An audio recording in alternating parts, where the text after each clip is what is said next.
You don't see something like this episode every day. I don't even think you can find an anime that showed so many deaths on such a large scale. This is peak fiction, beautifully executed, and we're just getting started. The special 1-hour episode was released, bringing the rumbling to Marley and later on to the rest of the world. So what we have seen is just the beginning. It's gonna get much worse when babies go bye-bye. But this episode had a lot to talk about, including some of my favorite moments and some extremely cool symbolisms that you might have missed. I had to split this video because it was getting too long, and in this one I will analyze the first act, which was insane. So yeah, let's talk about the rumbling. Hello everyone and welcome back to a breakdown video of one of the roughest episodes of this show. Let's just dive in right away, and keep in mind there are lots of videos coming up, so be sure to subscribe, it also helps me a lot. See you later, Eren. One of the most awaited manga scenes animated for the first time in 13 years. I'll say this image is perfect, but this can be a bit problematic because it doesn't look exactly the same as another scene a lot are expecting. From there, we jump to the scene we remember from the first episode, Eren waking up from a dream that looked like future memories. Back then we got the future dream. Now we see this sequence of Mikasa, which is exactly how it was in the first chapter of the manga, minus this part, but no spoilers. Next we meet Ramzi and Khalil, two refugees living in the campsite, and you probably recognize them from the party with the scouts. Attack on Titan shows different symbols of freedom, the most known one being the wings of freedom, the ability to fly freely over the clouds with no one to stop you. For Ramzi and Khalil, the symbol of freedom is their bag of money, which also symbolically is buried under the tree. Sorry, the theme song doesn't leave my mind. But anyway, the lack of money is what keeps their freedom out of reach, their financial freedom. That bag represents so much more than money for them. As you can see, they keep holding it even in their last moments. To gain their financial freedom, they must steal, and Ramzi hopes it will lead to their freedom, a ticket to a better life. This is the boy which Eren is about to meet, and he is missing a hand now because he was already caught stealing since the day Eren found him. I will clarify more about the timing soon. In the manga, we get a beautiful biblical reference from Khalil saying the ground is crying. This term mainly represents a cry because of blood that was spilled on the earth, making the ground figuratively cry from sadness. But here, this is of course the sound of the upcoming rumbling, making everyone run for their lives. Like in the manga, this scene and the next one of Eren are connected in one of the most powerful moments of this show, and we will get there. We jump to Eren walking in the streets of Marley. I think there is a much needed context here about when this is happening. In the previous episode, the group lost Eren when he sneaked out of Kyojin's house. They then find him after he meets with a young boy. Immediately after that, Eren will ask Mikasa what he is for her.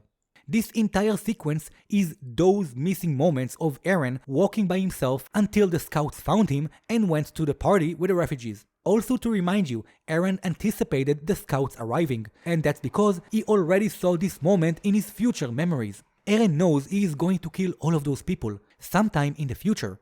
He wonders what his mom would think. Maybe Eldians should sacrifice themselves to solve the problem for good, but he soon realizes he can't accept it, mainly because it contradicts with his wish for a better life for his friends. We get that expression on his face Isayama loves so much, and then Eren notices a young boy getting beaten in the street. This is the boy he saw in his future memories, which was a mystery for years. He believes he will most likely save the boy because he saw him in his memory.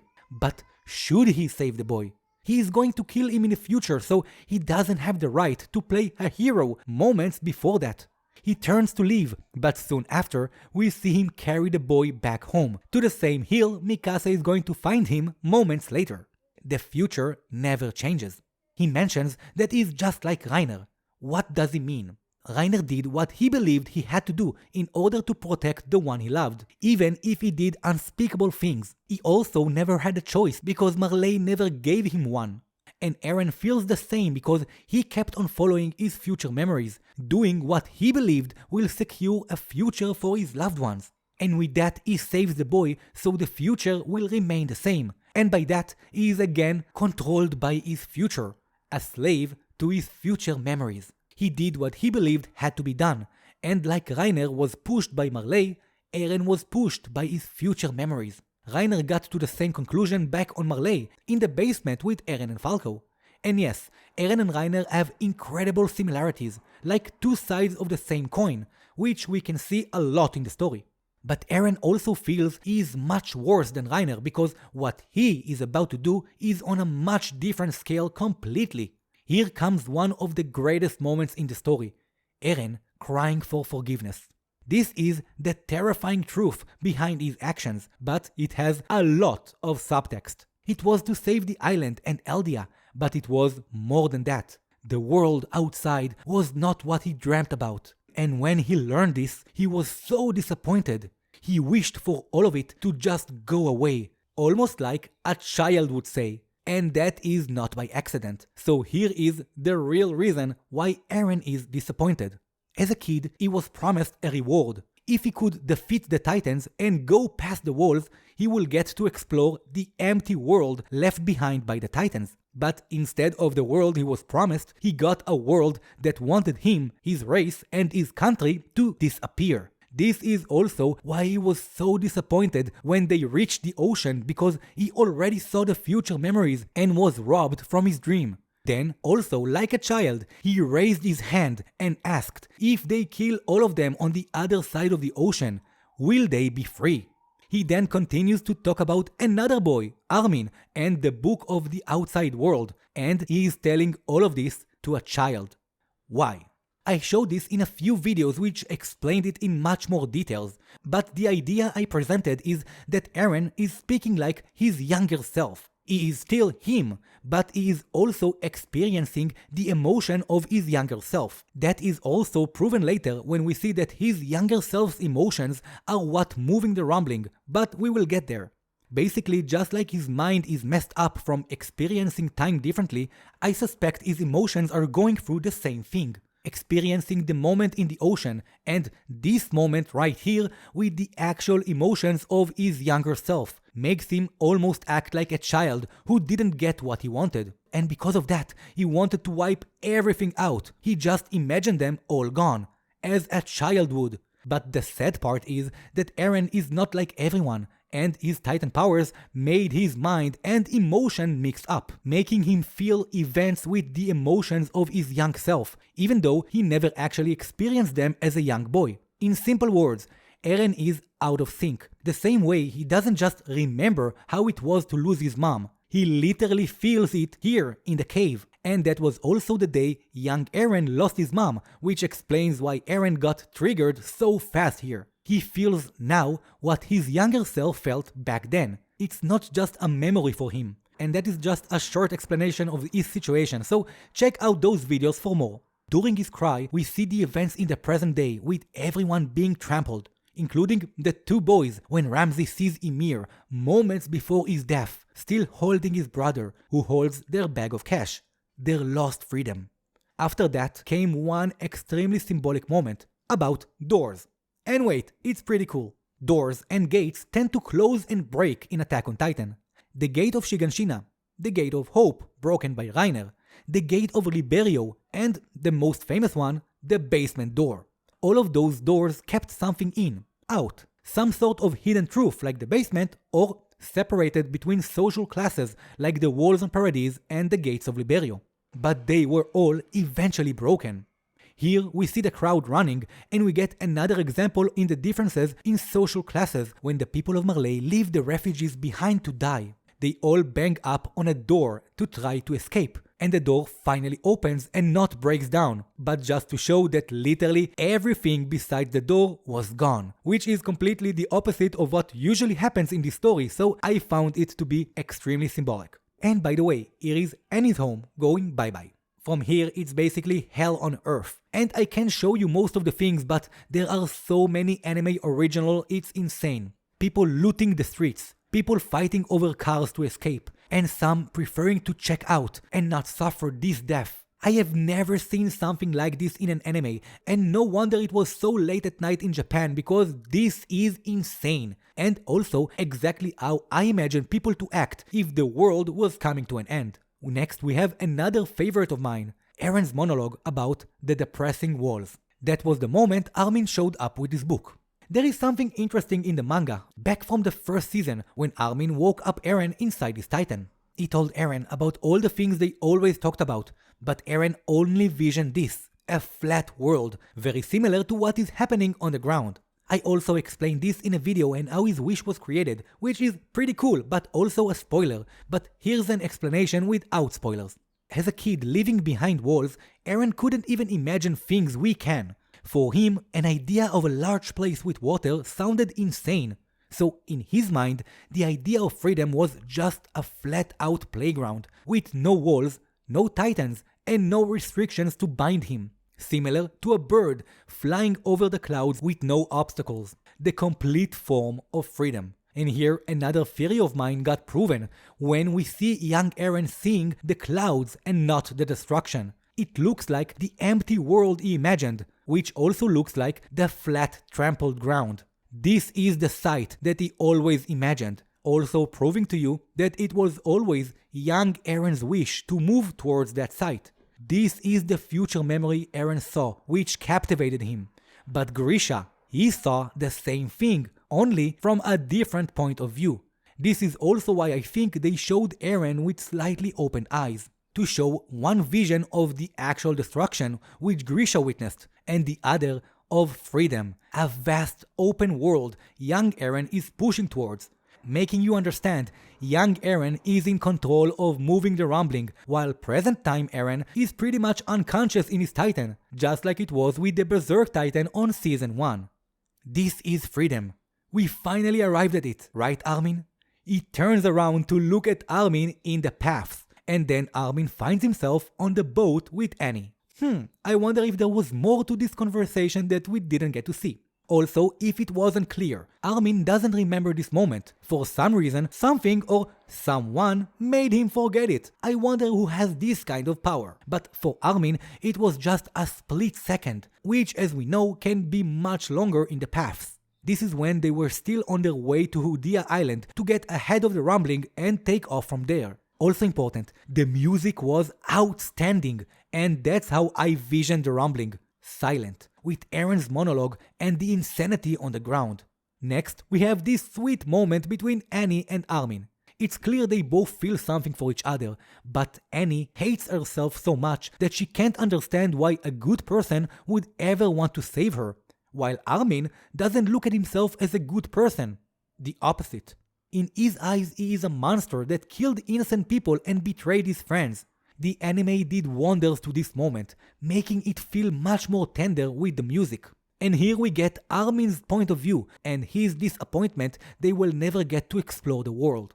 He also gave a line that haunts me until today, that he still wants to believe there is some place out there they don't know about beyond the walls. This can be interpreted in so many ways, simply as a wishful thinking for a hopeful future, or as a sign of something bigger we don't know about yet. All that happens with Eren inside of his Titan, but with his eyes slightly opened, and a little seagull that lands next to Armin.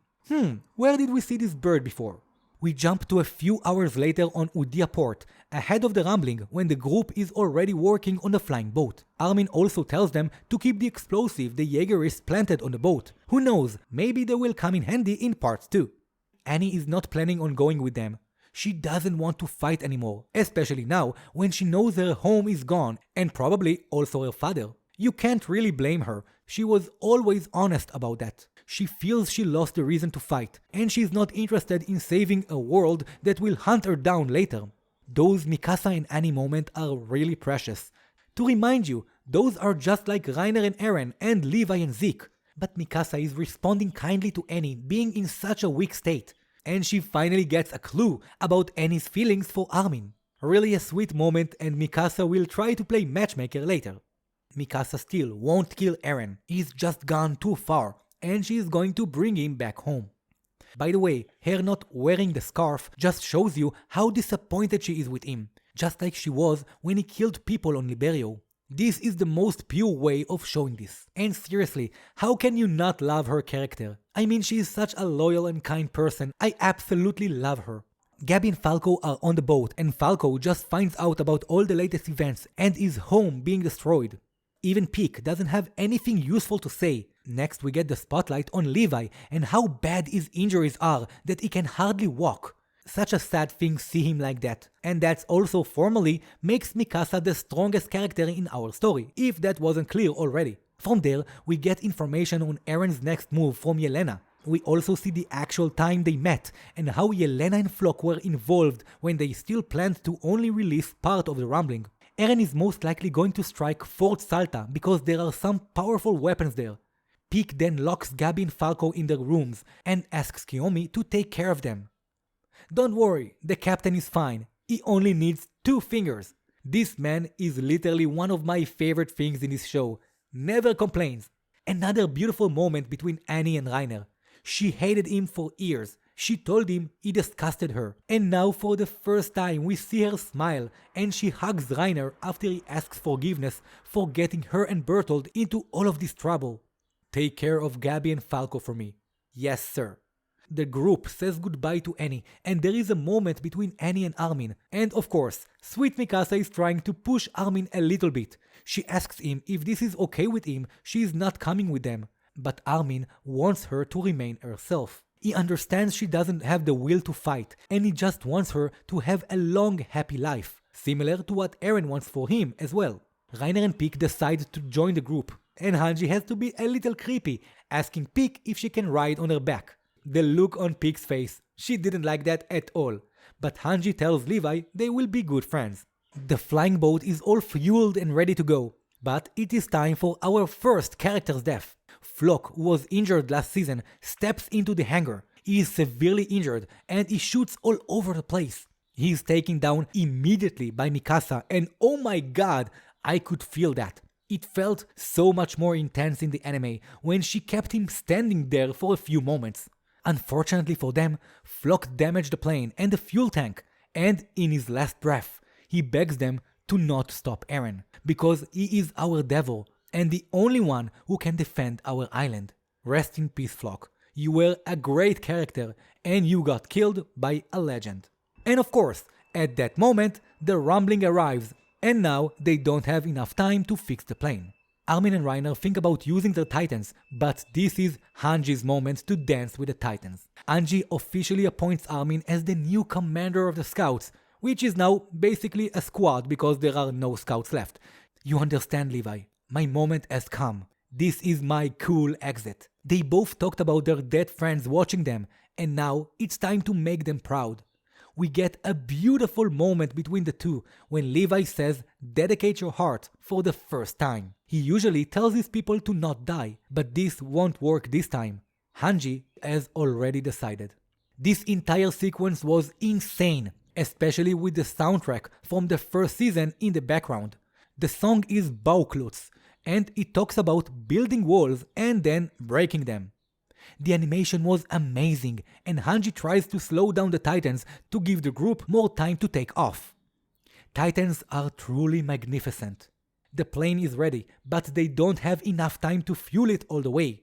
Meanwhile, Hanji is being burnt by the Titans, still moving and slashing them one by one until the heat is too much and Hanji's ODM explodes. That happens just as the plane takes off, sending our friends crying when they watch Hanji fall from the sky. But something strange happens next. Something that I personally didn't like so much in the manga because it prevented me from being sad about this death. Hanji wakes up all healed inside a giant footprint, and all around, all the dead scouts they have lost. Hanji watches the plane and understands what happened.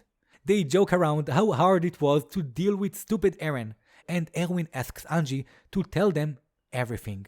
I love this moment much more this time, although it is still one of the moments I couldn't give a scientific explanation to because there is none. This is some sort of afterlife, for sure, but it is not the paths.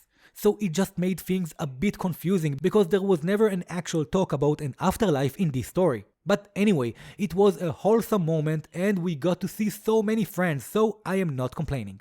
And that was the first act of the first part, and also the end of this video because it turned out so much longer than I expected. In my next video, I will bring the rest of the analysis and also talk about the theme music video that gave me a really fun idea which I will share with you next time. I will see you all in my next video and even sooner in the comments. And until next time, let me just remind you all to dedicate your hearts to all of humanity, inside and outside the walls.